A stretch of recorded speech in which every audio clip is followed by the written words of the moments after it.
అందరికి నమస్కారం ఫ్రెండ్స్. నేను మీ సునీల్. మీరు చూస్తున్నారు సునీల్ నిరుద్యోగి యూట్యూబ్ ఛానల్. సో ఈరోజు మనం మనిషి తన జీవిత కాలంలో ఒక అభివృద్ధి పథంలోకి దూసుకు వెళ్ళాలంటే ఒక 5 సూత్రాలు ఉన్నాయి. మన చేతికి ఎన్ని వేలు ఉన్నాయో 5 ఉన్నాయి. అదేవిధంగా నేను చెప్పబోయే 5 సూత్రాలతోటి మరి మనిషి యొక్క జీవితంలో అభివృద్ధి అనేది జరుగుతుంది. మరి దాని గురించి మనం మాట్లాడుకునే ప్రయత్నం చేద్దాం. 20 నుండి 40 సంవత్సరాలు ఉన్నటువంటి యువకులు మరి వాళ్ళు ఏం చేయాలి?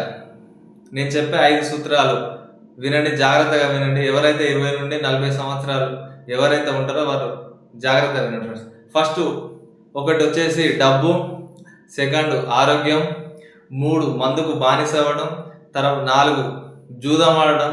జూదం అంటే ప్యాకెట్ కావచ్చు, బెట్టింగ్ కావచ్చు, క్రికెట్ బెట్టింగ్ కావచ్చు, అదేవిధంగా రేసింగ్ బెట్టింగ్ కావచ్చు, అదేవిధంగా కబడ్డీ బెట్టింగ్ కావచ్చు.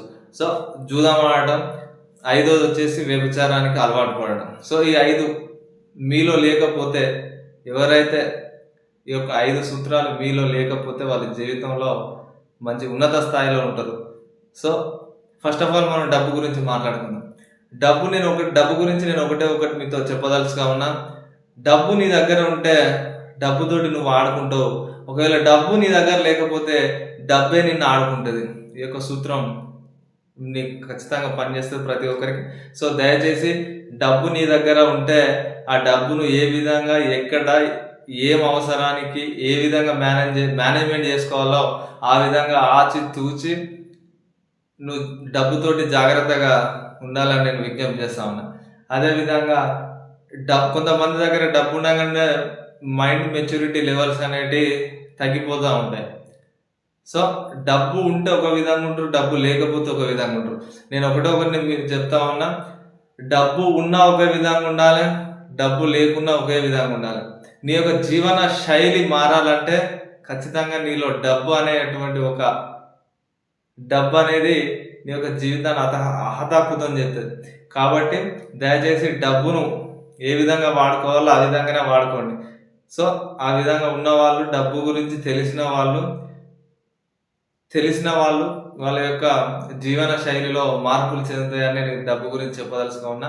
అదేవిధంగా ఆరోగ్య విషయంలో, ఆరోగ్యం అనేది చాలా నీ యొక్క జీవితంలో చాలా ఇంపార్టెంట్ అని చెప్పవచ్చు. ఎందుకంటే నీ ఆరోగ్యాన్ని ఒక 90% నువ్వు కాపాడుకునేటువంటి ఆస్కారం ఉంటుంది. ఎందుకు అంటే ఒకవేళ నువ్వు ఏదైనా చెడు వ్యసనానికి బానిస అయినట్లయితే ఖచ్చితంగా అది నీలో నీ బాడీని అటాక్ చేస్తుంది. సో అది నీకు తెలియదు. ఇప్పుడు మన యొక్క హ్యాండ్ ఉన్నది, ఈ యొక్క చేతి ఫింగర్ ఉన్నది. దీన్ని మనం ఇట్లా ప్రెస్ చేస్తే దాని నొప్పి ఏంటిదో మనకు తెలుస్తుంది. కానీ నువ్వు ఒక మందుకు అలవాటు పడితే, నీ యొక్క చెడు వ్యసనాలకు ఏదైనా అలవాటు పడితే లోపల ఉన్న పార్ట్స్ను మనకు అటాక్ చేస్తుంది. అటాక్ చేయడం వల్ల నీకు ఏం తెలియదు. నేను బయట బాగానే, అందుకనే ఒకటి మేడి పండు ఉంటుంది. దాని యొక్క మేడి పండు చూడు మైలిమై ఉండును, పుట్ట విప్పి చూడు పురుగులు ఉండును అని మన ఒక మంచి కవి దాని గురించి చెప్పిండు. అదేవిధంగా మన బాడీ కూడా అంతే. మనం చూడడానికి అందంగా ఉన్నా కూడా మనలోని పార్ట్స్ అనేటివి లోపల మనకు తెలియకుండానే ఖరాబ్ అయి చనిపోయే ఆస్కారం ఉంటుంది. అందుకని ఆరోగ్యం అనేది చాలా ఇంపార్టెంట్. ఈరోజు మనం ఆరోగ్యాన్ని చాలా మంది చిన్న చూపు చూస్తూ ఉన్నారు. సో ఆ విధంగా ఎవరి ఆరోగ్యానికి వాళ్ళే బాధ్యులు. ఒక 10% నేను ఏ విధంగా చెప్తా ఉంటానంటే, నువ్వు ఏదైనా ప్రయాణం విషయంలో కానీ, ఏదన్నా వెళ్ళే విషయంలో ఏదన్నా యాక్సిడెంట్ అయి చనిపోతే మాత్రం ఒక 10% నీలో ఉండదు. మిగతా 90%కి మీరే బాధ్యులు. మీ ఆరోగ్యానికి మీరే బాధ్యులు. సో ఆరోగ్యం కూడా నీ యొక్క జీవితంలో ఒక అభివృద్ధి వైపు పోవాలనుకున్నప్పుడు ఆరోగ్యం సహకరిస్తేనే నీ యొక్క అభివృద్ధి అనేది జరుగుతుంది. సో దయచేసి ఆరోగ్యం కూడా చాలా ఇంపార్టెంట్ అని నేను తెలియజేస్తా ఉన్నాను మీ అందరితోటి. అదేవిధంగా జూదం ఆడడం.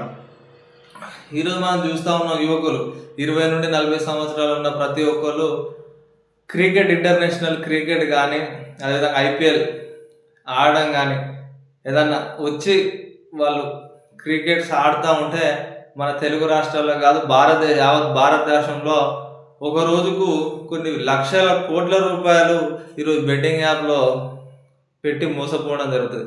అది ఏ విధంగా అంటే 500 పెడితే 1000 రూపాయలు వస్తాయి, ఒక 5000 వస్తాయి, 10,000 వస్తాయి అనే ఒక ఆశ తప్ప మరి దానికి వ్యసనం కావద్దు. ఒకవేళ నువ్వు కనుక అలవాటు పడితే మాత్రం ఖచ్చితంగా నీ ఉన్నటువంటి ఆస్తి మొత్తం అమ్ముకోవాలి. సమాజంలో ఒక చెడ్డ పేరు వస్తుంది, ఒక మంచి పేరు రాదు. సో దయచేసి ఆ యొక్క ఈరోజు మనం పేపర్ స్టేట్మెంట్లో చూస్తూ ఉన్నాం, చాలామంది బెట్టింగ్స్కి అలవాటు పడి ఆత్మహత్య చేసుకున్నటువంటి యువకులు చాలామంది ఈరోజు మనకు కనబడుతున్నారు. సో వాళ్ళని చూసైనా గుణపాఠం తెచ్చుకోవాలి యువత. సో దయచేసి ఇక్కడ నుండి అయినా బెట్టింగ్ యాప్స్ మొత్తం ఆఫ్ కావాలి. ఆఫ్ అయినప్పుడే నీలో ఉన్నటువంటి నీ యొక్క కుటుంబం అనేది అభివృద్ధి చెందుతుంది. సో మనిషి జీవించడానికి ఇటువంటి సూత్రాలు మనం పాటించాలి. ఇంకొకటి వ్యభిచారం గురించి. సో వ్యభిచారం అనేది ఈరోజు మన సమాజంలో ప్రతి ఒక్కరి మైండ్ మెచ్యూరిటీ లెవెల్ ఉన్న వాళ్ళు ప్రతి ఒక్కరు ఆలోచించుకోవాల్సిందే అది. సో అటువంటి కనుక ఆఫ్ చేస్తే మన యొక్క జీవితంలో ఉన్నటువంటి స్థాయికి మనం వెళ్తాం. మనం ఒక లక్ష్యం ఏదైతే మన లక్ష్యం సాధన ఏదైతే మనకు గురి అనేది ఉంటుందో, సో ఆ లక్ష్య సాధనాన్ని ఛేదించడానికి మనం యొక్క 5 సూత్రాలు ఖచ్చితంగా పాటించాలి. సో దయచేసి యువకులు మాత్రం 20 నుండి 40 సంవత్సరాలు ఉన్నటువంటి యువకులు ఖచ్చితంగా దీన్ని ఫాలో కావాలి. అదేవిధంగా కుటుంబాలు, బంధుమిత్రులు, స్నేహితులు అనేది కూడా మీకు చాలా ఇంపార్టెంట్. ఎందుకంటే ఈ యొక్క సమాజంలో మనం బ్రతుకుతున్నాం. అన్ఫార్చునేట్లీ మనం ఏదన్నా మరణిస్తే కనుక మన పాడం వేయడానికి కూడా ఒక నలుగురిని సంపాదించుకోవాలి ఈరోజు. కాబట్టి మన కుటుంబాలు కానీ ఈరోజు కుటుంబాల పరిస్థితి తెలుగు రాష్ట్రాల్లో ఒకప్పుడు ఉన్నటువంటి కుటుంబ పరిస్థితులు, బంధుమిత్రులు, ఆప్యాయత, ప్రేమ, ఆప్యాయత, అనురాగాలు అనేవి ఈరోజు తగ్గిపోయినాయి. ఎందుకో మరి వెనుకటి ఉన్నటువంటి ఆచారాలు ఈరోజు లేవు. సో ఎందుకు అని చెప్పుకోవాల్సి వస్తే మెయిన్ ఇది ఒక డబ్బు. ఎందుకంటే ఈరోజు మనిషి ఒక ఈఎంఐ ద్వారా చాలా విసుగుపడుతూ ఉన్నాడు. ఈఎంఐ అనే సిస్టమ్ ఎప్పుడైతే మన యొక్క సమాజంలోకి ఎంటర్ అయిందో ఆ రోజు నుండి నేను కనుగొన్నాయి ఒకటి.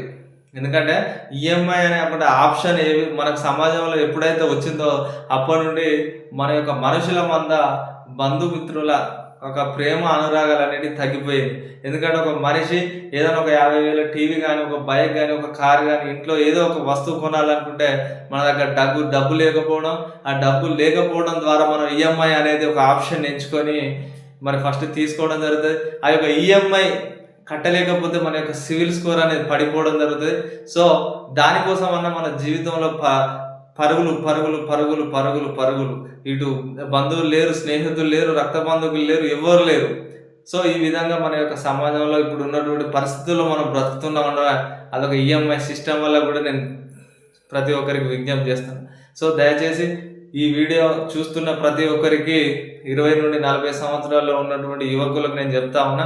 సో దయచేసి ఇటువంటి మీలో చెడు వ్యసనాలకు బానిస అయి మరి మందు తాగడం లాంటి, మరి జూదం ఆడడం లాంటి, మరి ఇటువంటి అమ్మాయిలకు దూరంగా ఉండడం లాంటివన్నీ మానగలిగితే మాత్రం ఖచ్చితంగా మీ జీవితంలో ఒక మంచి లక్ష్య సాధన చేరుకోగలుగుతారని నేను ప్రతి ఒక్కరికి విజ్ఞప్తి చేసి చెప్తా ఉన్నా. మరి ఈ యొక్క వీడియో కనుక మీకు నచ్చితే లైక్ చేసి, షేర్ చేసి, సబ్స్క్రైబ్ చేసుకోండి ఫ్రెండ్స్. Thank you friends.